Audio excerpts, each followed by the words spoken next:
요즘 미국 LA에 가면 거대한 건물이 건축 중에 있습니다. 대한항공이 건물주로 있는 윌셔 그랜드 호텔이라는 건물입니다. 이 건물의 기초를 만드는데 이틀에 걸쳐서 투입된 콘크리트의 무게가 42,930톤이라고 합니다. 이건 레미콘 차를 줄을 세우면 2,120대 분량입니다. 이 자체가 기네스북에 등재가 될 거라고 하는데요. 한 번에 연속적으로 가장 많은 양의 콘크리트 타설 작업이라고 합니다. 한번 생각해 보십시오. 레미콘 차량 2,120대가 줄을 서면 어디까지 설까요? 그런데 한 번도 끊어지지 않고 계속 와서 콘크리트를 쏟아낸다고 한번 상상해 보십시오. 도대체 얼마나 큰 건물을 지으려고 이렇게 어마어마한 기초 작업을 하는 걸까요? 여러분, 참고로 63 빌딩이 높이가 249m라고 합니다. 그런데 지금 이들이 짓고 있는 이 빌딩은 객실이 900개, 73층 빌딩인데 이 건물의 높이는 335m가 될 예정이라고 합니다. 미국 안에서도 서부 지역에서 가장 높은 빌딩이 될 거라고 합니다. 그런데 이게 한국 사람이 소유하고 한국 업체가 공사를 하고 있습니다. 여러분, 모든 건축에서도 이 기초 토목 작업을 거쳐서 건물이 세워지는 것처럼 우리 삶에서도 기초가 매우 중요합니다. 인생에서 기술 또는 재능이라는 꽃을 피우기 이전에 우리의 인격과 태도라는 뿌리와 줄기가 먼저 형성되어야만 합니다. 그런데 오늘날 사람들은 이렇게 인격과 태도라는 뿌리보다도 자꾸만 기술과 재능이라는 꽃을 먼저 피우기 위해서 애를 쓰고 있는데 사실 그러한 삶은 오래 가기 힘듭니다. 신앙생활에서도 내가 영향력 있는 사람이 되는 것 또는 유명세를 가지는 것 또 교회를 위해서 좀 대단한 기여와 헌신을 하려고 하는 그것보다도 여러분, 신앙의 기초는 하나님의 은혜를 먼저 기억하는 데 있고 하나님께 감사하며 예배하는 데 있습니다. 다시 말해 헌신보다 예배가 우선합니다. 이것이 살아있어야 꽃을 피울 수 있다는 말입니다. 세상에서의 교육은 각 개인에게 있는 재능을 이끌어내고 그 재능을 숙련시켜서 창의적이고 생산적인 인재상을 구현하려고 합니다만 성경이 말하는 신앙교육의 핵심은 우리 하나님께서 행하셨던 일들을 먼저 듣고 배워 그것을 기억하는 데 있습니다. 신앙교육은 주어진 것을 계승하는 것, 지켜내는 것, 또 전해주는 것이라는 점에서 매우 보수적입니다. 그러나 그것을 삶 속에서 실현해 내어야 된다라는 점에서는 실천적이고 급진적입니다. 여러분, 우리가 하나님의 뜻대로 이 땅을 살아가기 위해서는 하나님의 뜻이 무엇인지, 하나님이 어떻게 행하시는지, 하나님이 무엇을 좋아하시는지 싫어하시는지를 먼저 알아야 하나님의 뜻에 맞게 살아갈 수 있게 되는 겁니다. 그래서 교회는 예배 때마다 하나님의 성경의 말씀을 배우고 듣고 깨닫는 것을 바로 예배의 가장 중요한 요소의 하나로 삼고 있다는 말입니다. 요 근래 자주 듣는 명문장 가운데 하나가 단재 신채호 선생님의 말입니다. 한번 따라해 볼까요? 역사를 잊은 백성에게 미래는 없다. 얼마 전 한국과 일본의 축구 경기에서 이 한국 응원팀들이 큰 대형 현수막에 이 문장을 써놓은 것 때문에 한일 관계에서 약간의 껄끄러움이 있기는 했지만 그 말 자체가 문제가 될 건 없죠. 어느 민족 누구에게나 사실 이것은 진리입니다. 이 말은 온고이 지신 옛것을 익혀서 새것을 안다라는 말을 또한 기억나게 합니다. 잘 살려면 기억해야 합니다. 잘 살려면 역사에서 배워야 합니다. 우리 부모의 입장에서도 자녀를 향한 소원은 이것입니다. 자식이 자라나면서 부모가 살아가는 것을 보고 내가 좀 잘하는 것은 배우고 이어받으면 좋겠고, 내가 잘못하고 실수한 건 좀 담지 않았으면 좋겠는데, 여러분 꼭 자식들은 반대로 하죠. 담지 말라고 하는 것은 엄청 담고 배우라고 하는 건 안 배우는 경향이 있습니다. 그런 한 가정의 내부적인 이야기를 이어 그것이 역사가 되면 여러분 동일한 하나의 진리가 생겨나는 겁니다. 선대로부터 배워 후대에게 물려주어야 된다. 후대에게 물려주기 이전에 역사상 나보다 먼저 살았던 사람들의 삶에서부터 버려야 할 것과 배워야 할 것을 잘 분별하는 지혜를 얻어야 된다는 겁니다. 따라합시다. 역사에서 배웁시다. 여러분 역사에서 배운다라고 말할 때 역사책에서도 배울 수 있고 부모로부터도 배울 수 있지만 무엇보다도 우리에게 원천적으로 주어져 있는 자료는 성경 말씀입니다. 하나님의 말씀을 은혜 받기 위해서도 읽어야 하겠지만 이 성경 안에 살았던 삶의 이야기를 가만히 들여다보고 그들의 삶에 대해서 하나님이 뭐라고 말씀하셨는지를 들여다보면 오늘 내가 어떻게 살아야 하나님께 칭찬을 받을지 아니면 책망을 받게 될지를 분별할 수 있게 되는 겁니다. 여러분 한 번도 해보지 않았던 어떤 일을 하라고 할 때는 남이 먼저 하는 것을 보는 것 아주 지혜로운 방법이죠. 저렇게 하면 되는구나, 저렇게 하면 안 되는구나, 내가 어떻게 해야 될까를 준비할 수 있는 시간적 여유를 얻을 수 있기 때문입니다. 여러분 삶에 도전하기 이전에 우리는 먼저 성경을 들여다보면 참 좋겠습니다. 여러분 내 꿈을 이루려고 내 비전을 추구하기 이전에 하나님의 말씀을 우리가 좀 먼저 들여다보면 좋겠습니다. 왜냐하면 그 안에는 야망으로 살았던 사람들 그리고 성공하고 실패했던 사람들, 하나님이 칭찬하시거나 하나님이 책망하시는 사람들의 이야기가 담겨 있기 때문에 그러합니다. 사람들은 변해왔지만 하나님은 변치 않으십니다. 사람들에 대한 하나님의 판단 기준도 하나님의 관점도 달라지지 않았기 때문에 이 성경의 인물을 보면서 우리의 삶을 비추어 보는 것은 인생의 지혜입니다. 저는 오늘 기드온의 노년 그리고 죽음 이후에 관련한 성경의 기록을 통해서 우리가 그리스도인으로서 어떻게 삶을 살아야 할 것인지를 앞으로 우리가 어떻게 살아야 할 것인지를 과거의 기드온의 삶에 비추어 하나님이 어떻게 말씀하시는지를 들여다봄으로써 우리의 미래의 길을 얻게 되기를 원합니다. 한번 따라해 볼까요? 온고이지신 옛 것을 익혀서 새 것을 안다. 온고이지신.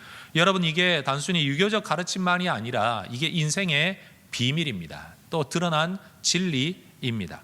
늘 하나님의 말씀을 읽을 때에 성경 지식을 암송하는 데 목표를 두지 말고 그 사람에 대하여 그 상황에 대하여 그 마음에 대하여 하나님이 하셨던 말씀을 우리가 깊이 묵상하면 우리가 어떤 마음, 어떤 태도, 어떤 행실로 우리 하나님을 기쁘시게 할 수 있는지 또 어떻게 살면 하나님의 능력의 역사가 나타나는지를 배울 수 있게 되리라고 확신합니다. 우리 성도 여러분들 정말 멋지게 사시기를 주의 이름으로 축원합니다. 우리 남자 성도님들 경영학 책 저도 제법 읽습니다. 한 권에 보통 2-3권 이상은 경영에 관련된 자기개발에 관련된 책들을 또 리더십에 관련된 책들을 읽어가는데 여러분 아무리 읽어도 결국은 제 머릿속엔 성경이 떠오르더라고요. 어쩔 수 없이 저는 목사입니다. 결국 성경에 있던 어떤 진리 그게 삶 속에서 어떻게 실천되어지는가에 대한 이야기를 보면서 예전 언젠가 성경은 경영학 교과서입니다 라는 어떤 책이 발행되어진 적이 있죠. 성경 안에 있는 진리를 우리 남자 성도님들도 시간이 없다, 바쁘다, 배워야 될 게 많고 읽어야 될 게 많다라는 핑계로 미루지 마시고 성경을 하나님의 은혜의 관점에서 읽다가 보면 하나님이 여러분에게 지혜를 주실 줄로 믿습니다. 여러분 사업의 통찰을 얻는 길이 성경 안에 있습니다. 자녀 양육의 길이 성경 안에 있습니다. 자기 성장의 길이 성경 안에 있습니다. 자기 치료의 길, 가족 관계 치료의 길이 성경 안에 있습니다. 믿으십니까? 하나님의 말씀이 삶의 모든 문제를 다 언급하고 있지는 않지만 성경이 언급하는 진리들을 묵상하다가 보면 그러한 통찰을 얻게 될 줄로 믿습니다. 저는 3가지 내용을 오늘 말씀 가운데 살펴보기를 원합니다. 먼저 첫 번째는 우리 자신이 앞으로 살아보지 않았던 나의 미래를 두고 무엇을 목표로 살아야 되는가에 대하여 오늘 기드온의 비추어 한번 생각해 보기를 원합니다. 미디안과의 전쟁에서 승리 이후에 기드온의 여생에 대한 성경의 기록은 그렇게 우호적이지를 않습니다. 긍정적이지를 않습니다. 전쟁을 통해 영웅이 된 기드온은 그 자신이 왕으로 즉위하지는 않았지만 왕 같은 삶을 살았습니다. 30절의 말씀을 보면 그는 많은 아내를 두었습니다. 여러분, 한 두세 명의 아내를 두고 많다라고 말하진 않겠죠? 도대체 몇 명의 아내를 두었을까요? 아내 숫자는 말하고 있진 않은데 성경은 이렇게 말합니다. 그에게 70명의 아들이 있었다. 딸 숫자 빼고. 여러분, 아들만 70명을 두려면 도대체 아내가 몇 명이어야 될까요? 아내 한 명이 아들 10명을 낳는다고 쳐도 7명입니다. 오늘날처럼 한국의 이 저출산 시대를 만약 그 시대에 살았다면 아마 아내가 수십 명에 이를지도 모릅니다. 아마 어른들이 그러시겠죠. 야, 정말 멋진 삶을 살았구나. 전혀 멋지지 않습니다. 더군다나 기드온은 세겜 지역에 있는 어떤 한 가나안 여인을 첩으로 둡니다. 유대인이 아닌 이방 여인을 아내로 맞이한다는 것 자체가 유대 율법에서 금하고 있는 내용인데, 지도자가 이런 일을 행했다는 것은 기드온이 얼마나 개념 없는 지도자였었나, 불신앙적인 삶을 살았는가를 보여줍니다. 더군다나 이 첩에게서 낳은 아들의 이름이 아비멜렉입니다. 아비는 아버지라는 뜻, 멜렉은 왕이라는 뜻이라는 것을 지난주 말씀 가운데 드렸죠. 결국 그 아들의 이름의 뜻은 내 아버지는 왕이다 라고 지음으로써 기드온이 자기 내면에 있었던 이 권력에 대한 욕구를 사실은 반영하고 있는 겁니다. 성경을 연구하는 여러 책들을 읽어보다가 보니까 송병현이라는 한 교수님은 29절에 나타나 있는 한 표현에 좀 다른 분들이 언급하지 않는 내용을 기록하는 것을 읽어보았습니다. 여러분, 29절을 보면 요아스의 아들 여룹바알이 돌아가서 자기 집에 거주하였다라는 구절이 등장합니다. 여러분, 성경을 기록할 때 자기 집에 거주했다는 말을 기록해야 될 만큼 중요한 내용인가요? 사람이 살면 다 자기 집에 사는 거지 남의 집에 사는 사람이 누가 있겠습니까? 그냥 살았다라고 말해도 되는데 자기 집에 거주했다. 그는 이 성경 연구를 통하여서 거주하다라는 이 단어 자체가 구약 성경, 특별히 역사서 안에서 왕이 보좌에 즉위하다, 앉다라는 의미로 쓰여지는 단어였다는 점에 주목하면서 이 구절이 기드온이 자기 집에서 왕처럼 행세했다라는 의미로 해석하는 글을 읽어보기도 했습니다. 만약 기드온 시대에 오늘날과 같은 대중 언론 매체가 있다면 아마 기자들은 사사 기드온의 이야기를 굉장히 좋은 기사감으로 다루었을 것 같습니다. 수십 명이 되는 아내를 다 한 집에 거느리고 살진 않았겠죠?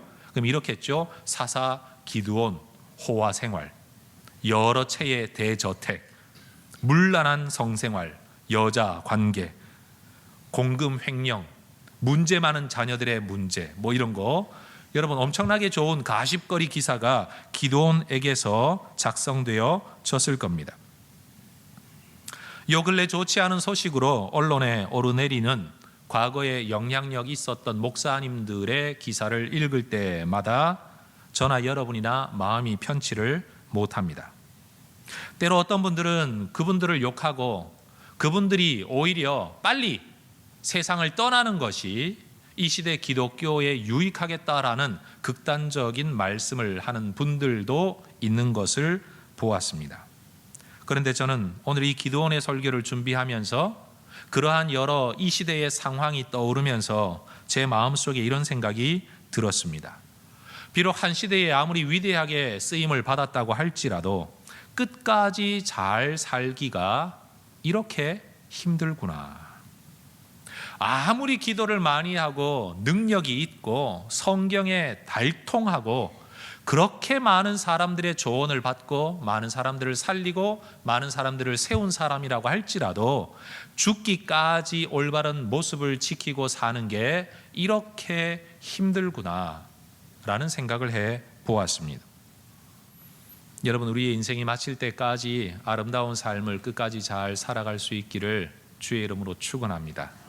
옆에 분에게 한 번 더 인사하십시다. 우리 죽을 때까지 잘 삽시다.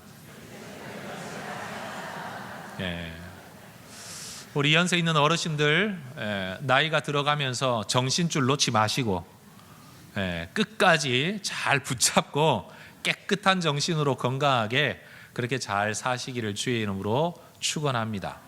혹시라도 지금 꿈을 꾸며 뭔가를 도전하고 있는 분들, 그게 이루어지고 난 다음에 사람이 이상해졌어 라는 말 듣지 않도록 지금부터 여러분의 마음을 잘 다잡으실 수 있기를 바랍니다. 여러분, 우리는 그러면 어떻게 우리의 인생을 끝까지 잘 살 수 있을까요? 기드온 같은 인물은 분명 그의 노년의 모습이 그렇게 은혜롭지 않습니다. 그렇죠? 이렇게 믿음의 지도자가, 위대한 하나님의 역사를 이룬 사람이 이렇게밖에 살 수 없나? 궁금함이 우리에게 있습니다.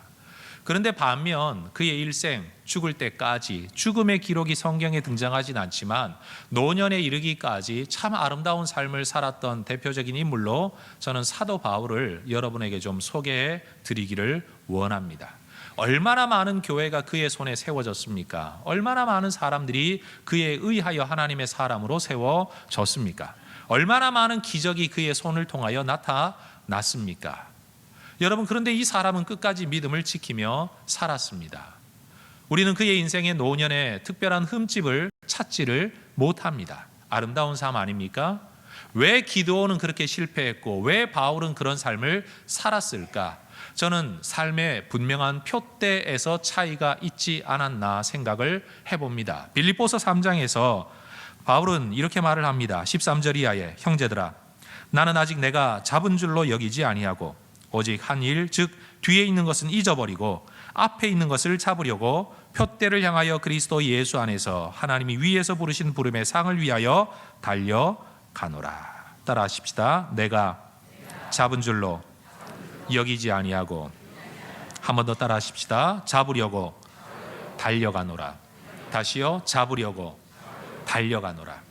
우리가 보기에는 많은 것을 이루었습니다. 이미 잡은 인생이에요. 쟁취하고 성취한 인생입니다. 그런데 바울은 말합니다. 나는 아직 잡은 게 아니다. 나는 아직 성공하지 못했다. 나는 아직 이루지 못했다. 나는 잡으려고 달려간다. 아직도 이루려고 달려간다. 무엇을 이루려고 달려갈까요? 그는 그가 복음을 전하는 사람이었지만 내가 이 복음을 전하다가 내가 오히려 버림을 받을까 두렵다라고 생각하며 살았습니다. 그의 노년에 이르기까지 그는 자신의 지나온 과거를 기억합니다. 나는 폭행자였다. 핍박자였다. 나는 박해자였다. 나는 죄인의 괴수다. 그는 하나님께서 그에게 베푸셨던 은혜를 잊지 않았습니다. 이만하면 과거에 내가 행했던 잘못 충분히 갚지 않았습니까? 라고 생각하지를 않았습니다.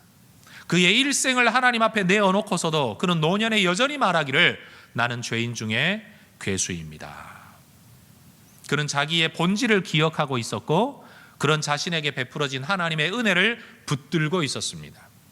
그는 어떤 업적을 꿈꾸며 산 게 아니라 어떤 삶을 살아가는 그 자체, 삶의 태도를 자기 인생의 목표로 삼았습니다. 많은 사람들은 그만하면 교회 그렇게 많이 세웠고 그렇게 많은 성경을 기록했고 그렇게 많은 영향력을 끼치고 그렇게 많은 하나님의 기적을 드러내었으면 대단한 업적을 이룬 것 아닙니까? 자기 인생을 되돌아볼 때 잘 살았구나, 멋지게 살았구나, 많이 이루었구나 라고 생각할 만한데 그는 말하기를 나는 아직도 다 이루지 못했습니다. 나는 아직도 잡으려고 달려갑니다. 여러분, 이게 하나님 보시기에 아름다운 삶을 살아가는 사람과 한순간 쓰임을 받더라도 실패하는 사람의 차이인 것 같습니다. 여러분, 성취를 목적으로 삼지 말고 태도를, 방향성을 목표로 삼고 살아가실 수 있기를 원합니다. 몇 번의 설교를 하겠다는 것이 목표가 되는 게 아니라 내 숨이 붙어 있고 말을 할 수 있는 한 하나님의 말씀을 바로 전하겠다. 예를 들면 이런 목표 말이에요. 내가 큰 교회를 이루겠다는 게 아니라 내가 할 수 있는 한 내 건강이 있는 동안에 말씀으로 사람들을 세워나가겠다. 하나님의 사람들에게 믿음을 일으키고 믿지 아니하는 사람들에게 믿음이 생겨날 수 있도록 역할하는 사람이 되겠다라는 것 말입니다.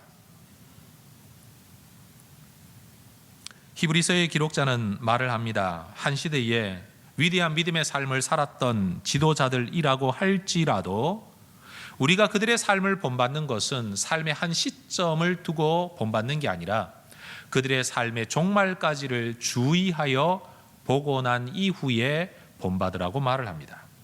히브리서 13장 7절은 말합니다. 하나님의 말씀을 너희에게 일러주고 너희를 인도하던 자들을 생각하며 그들의 행실의 결말을 주의하여 보고 그들의 믿음을 본받으라. 인생의 가장 정확한 평가는 살아있을 때 내려지는 게 아니고 죽고 난 다음에 내려집니다. 정말 멋지게 살았던 사람이 노년에 실수하는 경우가 얼마나 많습니까? 현직에 있을 때는 멋지게 살았던 사람이 여러분 은퇴 이후에 우리가 흔히 하는 말 그대로 저분이 정신이 이상한가 보다 할 만한 삶을 살아가는 사람이 또 얼마나 많습니까? 세상은 인생을 한 방이라고 부릅니다. 인생은 한 방이야. 그러나 저는 말합니다. 인생은 한 방이 아닙니다. 인생은 한 시점도 아닙니다. 인생은 태어나서부터 죽을 때까지 그가 살아왔던 삶의 걸음 전체를 놓고 평가하는 겁니다. 그렇기 때문에 한순간을 두고 평가받을 수가 없습니다. 지금 잘한다고 교만해서도 안 되고 지금 못한다고 좌절할 필요도 없습니다. 성도 여러분, 끝까지 믿음을 붙들고 은혜의 자리에 머물기를 그렇게 꿈꾸며 살아가는 성도들 되시기를 원합니다. 300명의 사람을 데리고 13만 5천 명을 이기는 사람 얼마나 대단합니까? 목사인 저에게 만약 이 성경 구절을 적용해서 생각을 해본다면 300명이 되는 교회에 부임했다가 이 교회가 나중에 13만 5천 명이 되었다고 한번 생각을 해보십시오. 많은 사람들이 얼마나 저를 주목하겠습니까? 세상 사람들도 대단한 성공을 이룬 목회자다라고 말하지 않겠습니까? 그러나 그의 노년이 기드온처럼 되고 만다면 여러분 얼마나 안타까운 일이겠습니까? 성도 여러분, 매출액 또는 월급 또는 연봉을 목표로 삼지 말고 삶의 방향을 붙드시기를 다시 한번 주의 이름으로 축원합니다.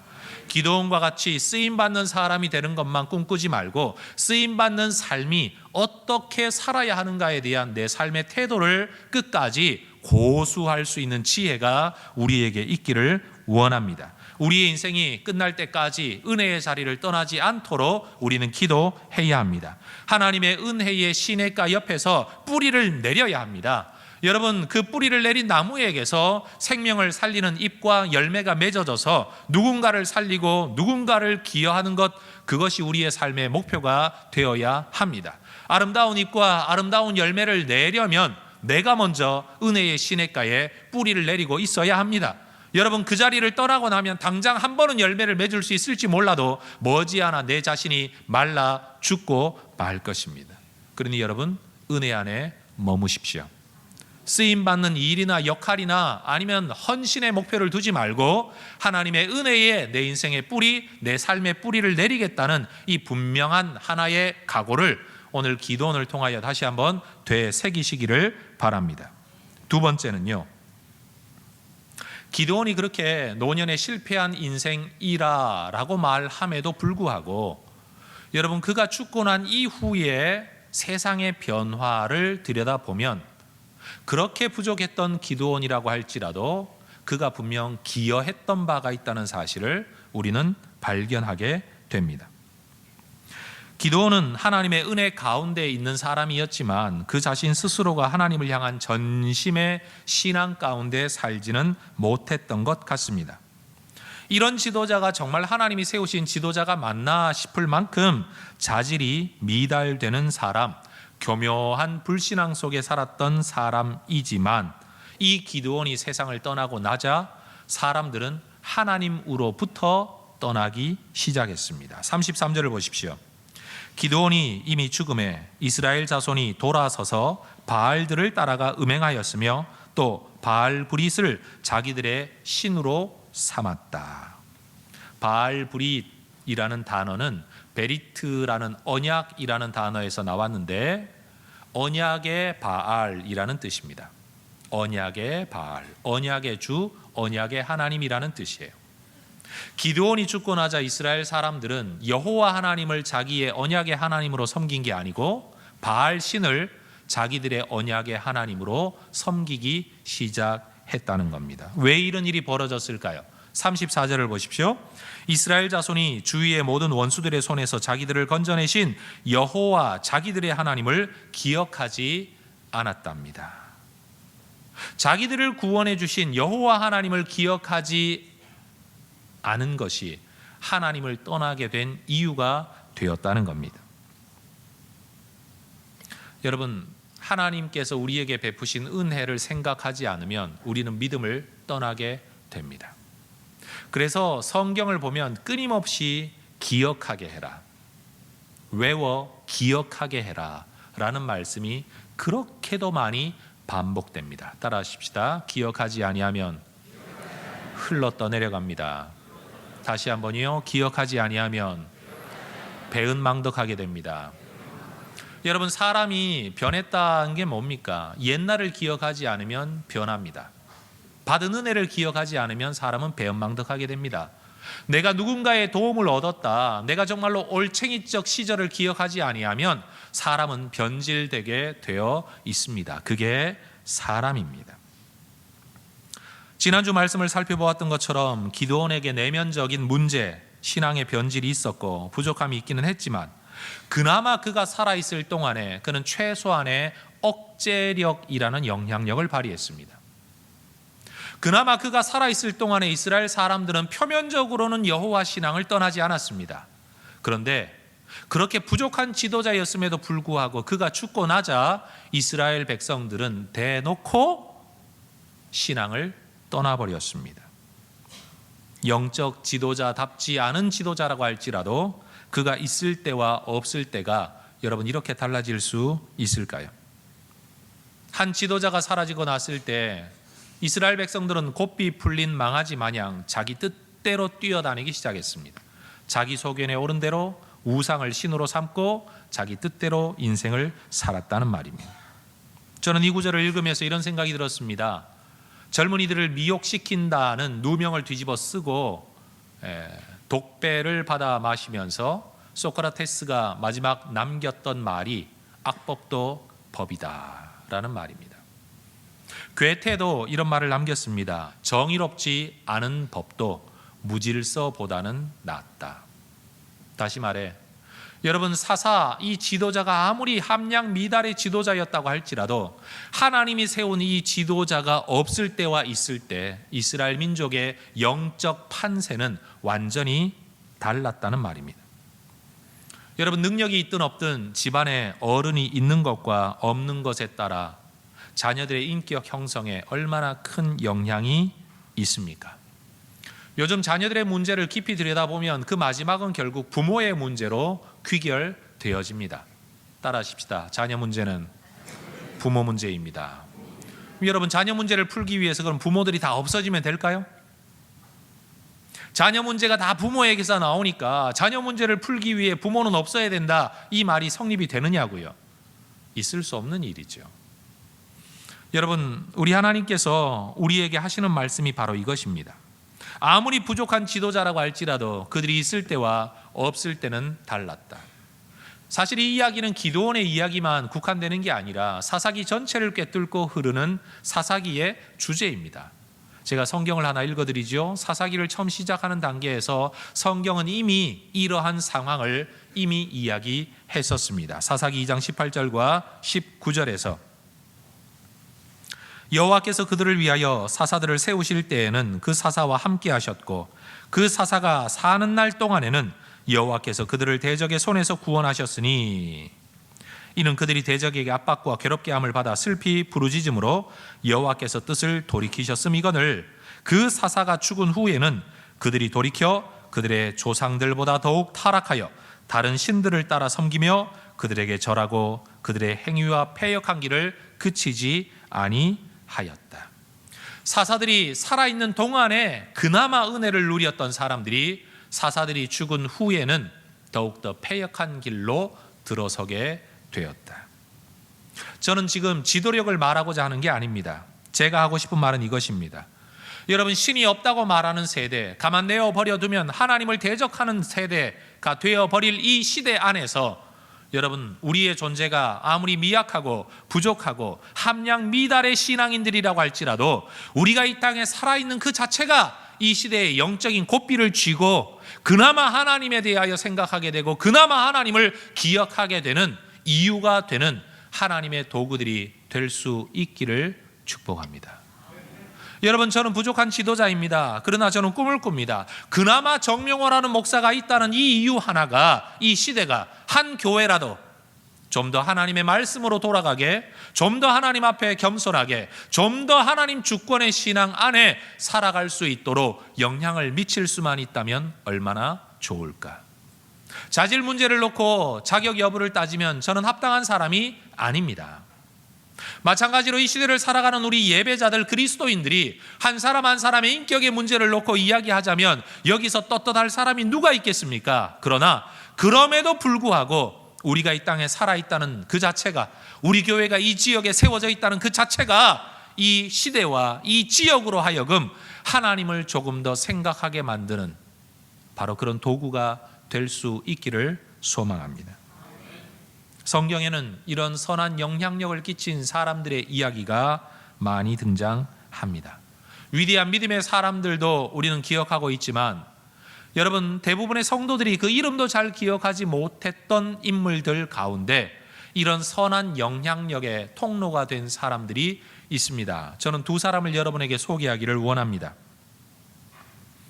열왕기하 12장 2절입니다. 요아스는 제사장 여호야다가 그를 교훈하는 모든 날 동안에는 여호와 보시기에 정직히 행하였다. 요아스라는 왕, 이 왕, 절대 권력을 가진 이 왕이 자기 멋대로 자기 뜻대로 살아갈 수 있었지만 그나마 여호야다라는 제사장이 그를 교훈하는 동안에 그는 여호와 보시기에 정직히 행했답니다. 여러분, 여호야다는 왕이 아닙니다. 권력자가 아닙니다. 그러나 그가 가지고 있었던 믿음의 영향력이 한 왕을 하나님 앞에 바로 세웠습니다. 이 왕이 하나님 앞에 바로 세워졌을 때 그 나라가 하나님 앞에 바로 세워질 수 있었습니다. 여러분, 여호야다 같은 믿음의 영향력, 믿음의 영적 고삐를 쥐고 살아가는 성도들 되시기를 바랍니다. 역대하 26장 3절 이하에도 이런 구절이 있습니다. 우시야가 왕위에 오를 때에 나이가 16세라 16살의 왕이 된 겁니다. 예루살렘에서 52년 동안 다스렸는데 우시야가 그의 아버지 아마샤의 모든 행위대로 여호와 보시기에 정직하게 행하며 하나님의 묵시를 밝히 하는 스가랴가 사는 날에 하나님을 찾았고 그가 여호와를 찾을 동안에는 하나님이 형통하게 하셨더라. 스가랴라는 하나님의 말씀에 익숙한 지도자가 살아있는 동안에 16살의 왕이 된 이 우시야라는 사람이 그 지도를 받아 하나님을 찾았답니다. 하나님 보시기에 합당하게 행했답니다. 하나님이 그 나라를 그리고 그의 삶을 형통하게 하셨답니다. 사는 날 동안에 말이에요. 누가요? 왕이 사는 날이 아니에요. 스가랴가 사는 날 동안에. 우리는 기드온이 비록 부족한 사람이긴 하지만 그가 사는 날 동안 40년 이스라엘의 평화가 주어졌다는 성경의 구절을 28절에서 이미 읽었습니다. 그가 아무리 부족한 사람이었지만 그가 사는 날 동안 하나님은 이스라엘에게 평온을 주셨습니다. 여러분, 우리가 아무리 부족하다고 할지라도 우리가 사는 날 동안 우리의 삶의 현장에 하나님의 평온이 임하기를 축복합니다. 내가 이 회사에 근무하는 동안 그나마 이 회사의 영적 지도가 하나님을 대적하는 것이 아니라 그나마 하나님을 인정하고 존중하는 분위기가 내 일터에 만들어질 수 있기를 소망합니다. 여러분, 한 시대에 정말 믿음으로 살았던 위대한 믿음의 지도자들이 있을 때 그나마 그 시대는 교회에 대하여, 기독교 신앙에 대하여, 성경에 대하여, 하나님에 대하여 대적적이지는 않습니다. 그러나 정말로 하나님을 떠나버린 사람들, 정말로 교회가 교회의 영향력을 잃어버리고 말았을 때에는 사람들은 하나님을 무시합니다. 떠나갑니다. 여러분, 우리 스스로가 하나님의 은혜의 시냇가에서 살아야 되겠다는 이 첫 번째 결단 이후에 우리가 가져야 할 두 번째 결단은 무엇이냐?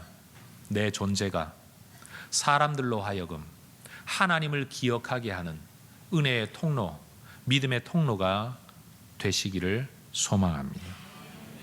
세 번째 주제입니다. 여러분, 성경은 이렇게 그의 마지막 삶이 아름답지 못했던 기드온, 그러나 그의 영향력이 있을 때와 없을 때 이스라엘의 영적 역사가 달랐다는 것을 기록한 다음에 이 기드온에 대한 이스라엘 백성들의 태도와 반응에 대하여 한 구절 언급을 합니다. 여러분, 기드온이 등장하기 이전에 이스라엘의 역사를 여러분 기억하고 계십니까? 제가 성경을 다시 읽어드리죠. 한번 기억해 보시기 바랍니다. 사사기 6장 2절에서 6절이 기드온이라는 사사가 등장하기 직전에 이스라엘의 형편이었습니다.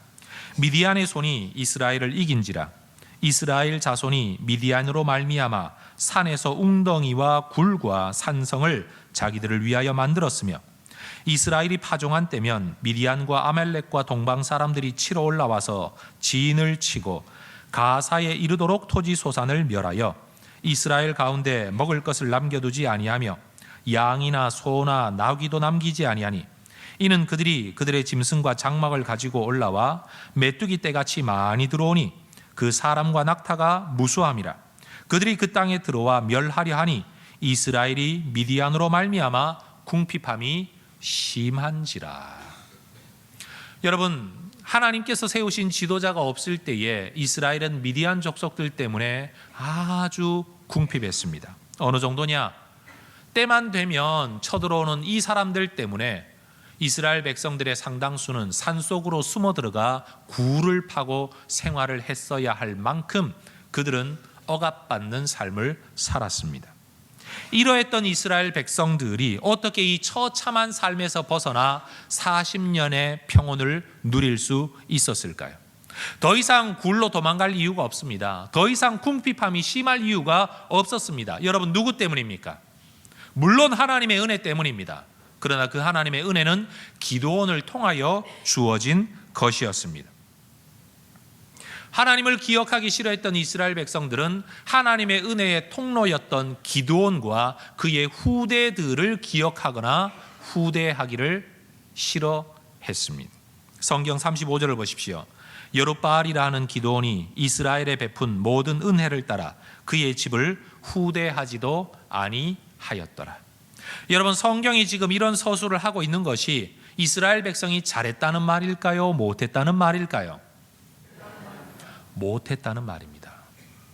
그러면 하나님이 인정하실 만큼 올바로 반응을 하는 거라면 그들은 어떻게 했어야 될까요? 기드온과 그의 수고를 기억하고 그와 그의 후손들을 후대했어야 된다는 말입니다. 그런데 이스라엘 백성들은 이것을 행하지 않았습니다. 오늘날 우리도 마찬가지입니다.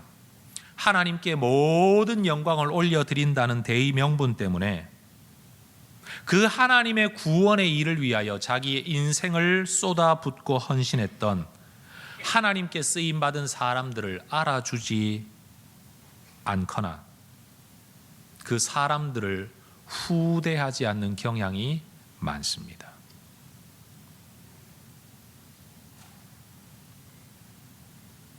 여러분, 하나님의 이름을 앞세운다고 해서 그것이 다 하나님의 뜻에 부합된 것은 아닙니다. 오해하지 말고 들으십시오. 하나님의 이름을 앞세우는 것은 언제나 우리의 대전제이어야 합니다. 그러나 하나님의 이름을 앞세우는 모든 사람이 다 하나님의 뜻에 부합되게 사는 건 아니라는 겁니다. 오히려 내가 마땅히 감당하고 내가 져야 할 책임을 지기 싫어서 하나님의 이름 뒤에 하나님의 영광이라는 뒤에 숨어 있는 경우도 있을 수 있다는 말입니다.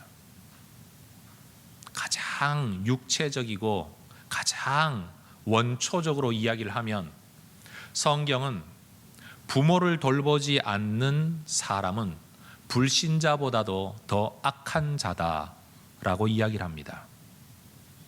그런데 오늘날 어떤 사람들은 말합니다. 부모가 부모 같아야 부모 대접을 하지. 그런데 성경은 부모의 역할 때문에 부모를 대접하라고 말하는 게 없습니다. 하나님이 나를 이 땅에 보내어 주신 그 자체로 통로로 쓰임받은 부모는 존중받아 마땅합니다. 왜 젊은 분들이 아멘을 안 하실까요? 부모를 후대해야 합니다. 다시요, 부모를 후대해야 합니다.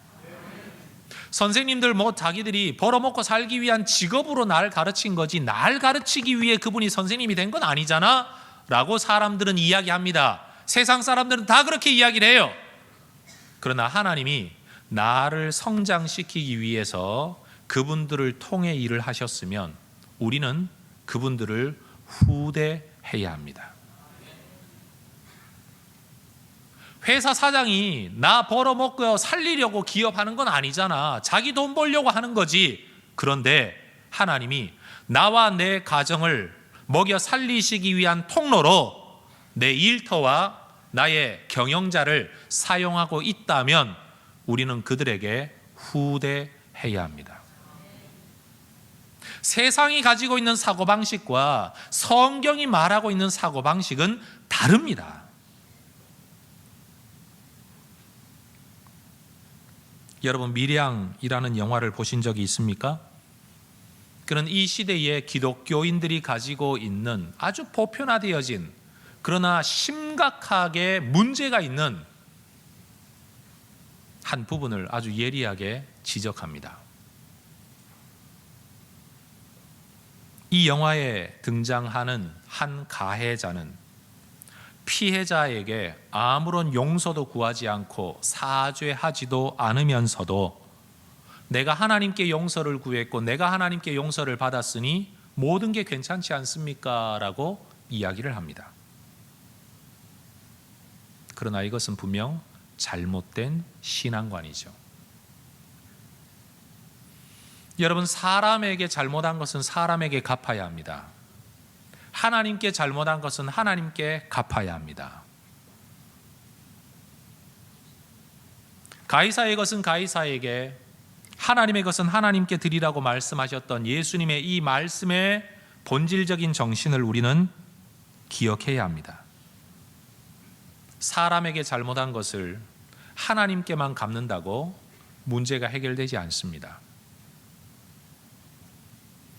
예수님이 말씀하시기를 너희가 예물을 드리려고 하다가 누구와 화해할 일이 먼저 생각나거든 예물을 내려놓고 먼저 가서 사람과 풀고 그 다음에 와서 예물을 드려야 이 예물이 하나님께도 받아들여진다라고 말씀을 하셨습니다.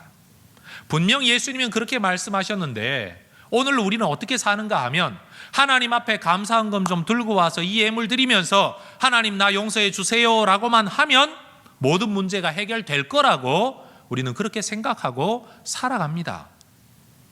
잘못되었다는 겁니다. 그렇지 않습니다. 따라하십시다. 사람에게 갚아야 할 것은 사람에게 갚고 하나님께 갚아야 할 것은 하나님께 갚아야 합니다. 여러분, 우리가 하나님의 은혜 안에 머물러서 그 은혜를 붙들고 살아야 되겠고 그 은혜의 통로가 되는 삶을 살아야 하는 반면 세 번째 진리가 바로 그거죠. 누군가가 나에게 은혜의 통로가 되어준 사람이 있다면 우리는 그 사람을 후대해야 된다는 겁니다. 오늘날 교회가 가장 많이 잃어버린 것 바로 이것이죠. 하나님 하는 것까지는 잘못된 게 아닌데 하나님 하면서 사람을 후대하고 사람에게 갚아야 할 것을 우리가 갚고 있지 않다는 것 말이에요. 성경은 기드온의 인생과 그의 죽음 이후의 이스라엘의 역사를 기록하면서 바로 이 점을 우리에게 지적하고 있습니다. 여러분, 성경은 하나님을 경배하고 하나님을 높이라고 말하는 동시에 수고하는 하나님의 사람들, 일꾼들, 은혜의 통로들을 기억하고 알아주라고 명령합니다. 고린도전서 여러분 10장 31절의 말씀을 보면 모든 것을 하나님의 영광을 위하여 하라고 선언했던 사도 바울이 바로 같은 성경 16장 18절에서 이렇게 말을 합니다. 그들이 나와 너희 마음을 시원하게 하였으니 그러므로 너희는 이런 사람을 알아주라. 모든 것을 하나님을 영광을 위하여 하라는 말씀하고 이런 사람들을 알아주라는 말씀하고는 위배되지 않습니다. 모순되지 않습니다. 성도 여러분, 오늘 이 시간 우리는 하나님 앞에 예배하고 있습니다. 이 예배를 드리는 우리 모두가 사람에게 마땅히 갚아야 할 후대를 여러분 무시하지 않고 살아가기를 소망합니다. 오늘 이 예배를 드리면서 하나님의 말씀 앞에 엎드리는 우리 모두가 이 예배 자리를 떠나서 또 다른 삶의 예배를 드리러 세상으로 돌아가서 거기에서 후대의 예배를, 선대하는 예배를, 사람에게 갚는 예배를 계속 드릴 수 있기를 소망합니다. 하나님 앞에는 헌금과 찬송으로 말씀을 듣는 것으로, 기도하는 것으로 예배하는 우리가 내 삶의 자리에 돌아갔을 때는 은혜의 통로가 되어준 그 누군가에게 여러분 선대해야 됩니다. 후하게 대접해야 됩니다. 그게 오늘 성경의 명령입니다. 자녀 여러분, 부모님을 후대하십시오. 부모님께 후하게 접대를 하십시오. 성도 여러분, 여러분의 믿음의 통로가 되어준 여러분을 전도한 분들, 죽을 때까지 잊지 말고 여러분 그분들을 후대하십시오. 여러분들의 믿음의 성장을 위하여 기도해주고 후견자가 되어주었던 어떤 분들에게 여러분 후대하십시오. 흔히 교회 안에서 이런 말 하죠. 사람이 다 알아주면 하늘에서 받을 상 다 빼앗긴다, 없어진다. 여러분 성경 어디에 그런 구절이 있습니까? 내가 내 잘났다고 나 알아달라고 내가 나를 떠들고 다니면 혹시 그런 일이 생겨날지 몰라도 다른 사람이 그를 알아주는 것 가지고 하늘의 상 없어지지 않습니다. 교회가 예배 가운데 오직 하나님만 영광 받으셔야 될 예배에 어떻게 사람에게 박수를 치느냐? 이 엄한 규율을 가지고 있었던 원리 우리는 이해합니다. 뭘 의도하는지를 압니다. 오직 하나님만이 예배와 영광을 받으셔야 마땅하다는 이건 틀리지 않습니다. 그런데 저는 질문하고 싶습니다. 하나님께만 예배한 다음에 이런 수고한 사람들을 알아주라는 성경은 어떻게 실천하고 있습니까? 그 말은 틀리지 않았지만 그러면 이 말씀은 어떻게 실천하고 있냐는 거예요. 교회에서 수고하는 일꾼들을 보고 직분자라면 당연한 거지, 당연히 해야지. 아니요, 당연한 게 아닙니다. 그의 헌신이 있는 거고 순종이 있는 거고 희생이 있는 겁니다. 알아주어야 합니다. 어떻게 알아줄 수 있을까요? 모르겠어요. 방법은 제각각 상황마다 다를 것 같지만 중요한 사실은 여러분 하나님의 일꾼, 하나님의 통로가 된 사람들의 후대해야 된다는 것만큼은 분명합니다. 말씀을 맺습니다. 오늘 기도원의 이야기를 통해서 저는 한 사람의 삶, 그리고 그 이후의 역사의 영향력, 그리고 다른 사람들이 그를 대했던 이 세 가지 관점에서 기록해둔 오늘 본문의 말씀을 보면서 저는 우리가 어떤 삶을 살아야 하는가를 여러분과 함께 나누었습니다. 여러분 하나님의 은혜를 기억하고 그 은혜의 자리에 떠나지 마시고 머무르시기를 주의 이름으로 축원합니다. 그리고 또 내 존재 자체가 누군가로 하여금 최소한의 영적 억제력을 가지고 죄를 절제시키며 은혜 안에 들어올 수 있도록 그런 영향력으로 쓰임받게 되기를 또한 축복합니다. 더불어 누군가가 내게 그런 통로, 도구, 영향력을 끼쳤다면 그런 분들에게 후하게 대접할 줄 아는, 그래서 이 성경 구절 속에 하나님이 뭔가 뒤끝을 남겨놓고 기록하신 것과 같은 이 기록이 우리 인생에서는 언급되어지지 않도록 그는 자기 삶의 하나님의 통로가 되어준 사람들을 선대하였더라 라는 말로 우리의 인생의 마침표가 찍어질 수 있기를 주의 이름으로 축원합니다. 기도하겠습니다.